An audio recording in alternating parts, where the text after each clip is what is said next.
আসসালামু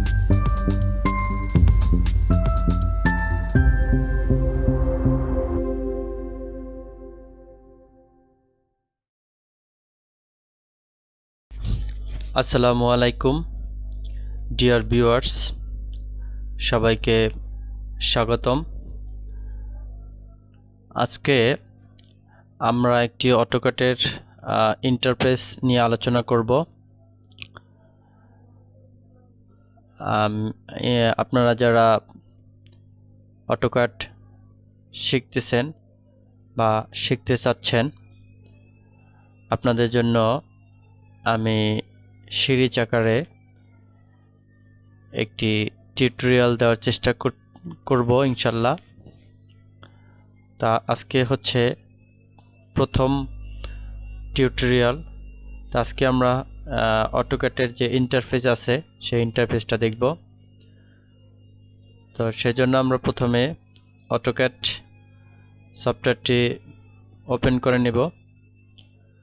আমি AutoCAD 2023 use করতেছি। আপনারা যে কোনো ভার্সন ইউজ করতে পারেন।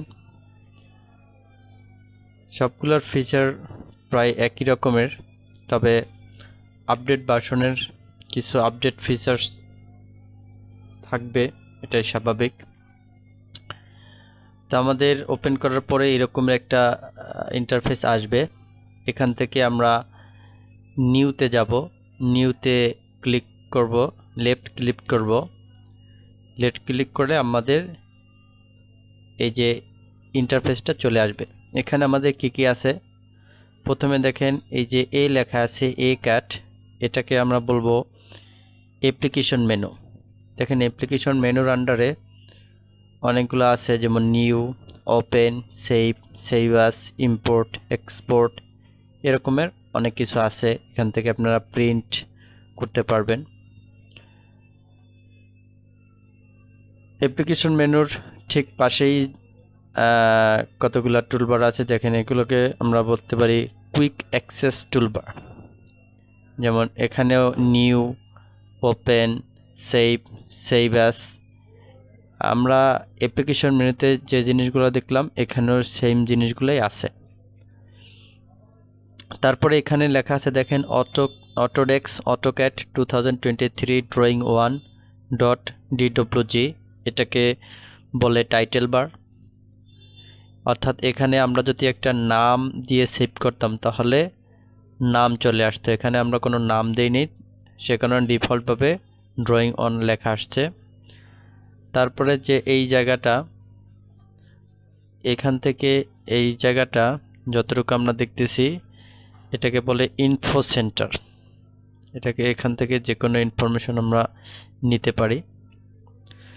তারপরে হচ্ছে file, edit, view, insert, format, etcetera, এগুলোকে বলে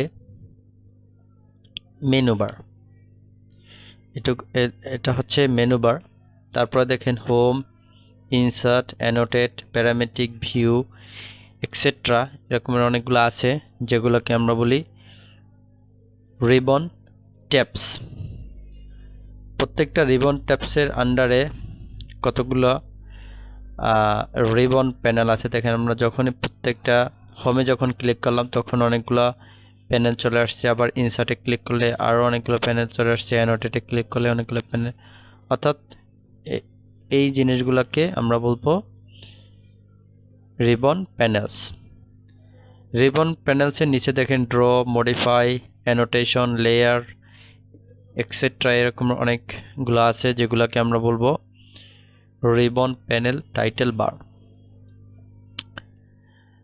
আমাদের এখানে দেখেন আমরা যখন কার্সরটা নিচ্ছি 2D ওয়েলফেয়ার লেখা আছে, এটা হচ্ছে ভিউপোর্ট সেন্টার, এটাকে বলে ভিউপোর্ট সেন্টার। এটার উপরে ক্লিক করলে আমাদের অনেকগুলো ভিউপোর্ট আসবে, যেমন 2D wire frame, conceptual, hidden, realistic, এরকমের।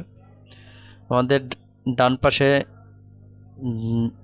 এই যে আমরা জিনিসটা দেখতে পাচ্ছি এটাকে বলে ভিউ কিউব। ভিউ কিউবের নিচে আছে আমাদের নেভিগেশন বার। এটার মাধ্যমে আমরা বিভিন্ন ধরনের নেভিগেশন করতে পারি, যেটা আমরা ধীরে ধীরে শিখব।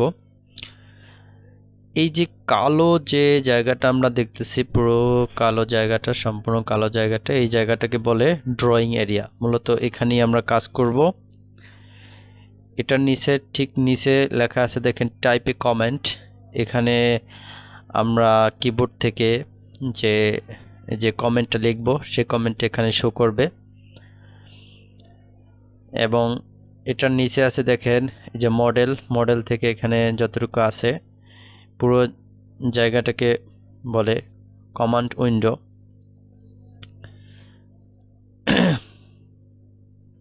বা স্ট্যাটাস বার। এটাকে আমরা স্ট্যাটাস বার বলতে পারি।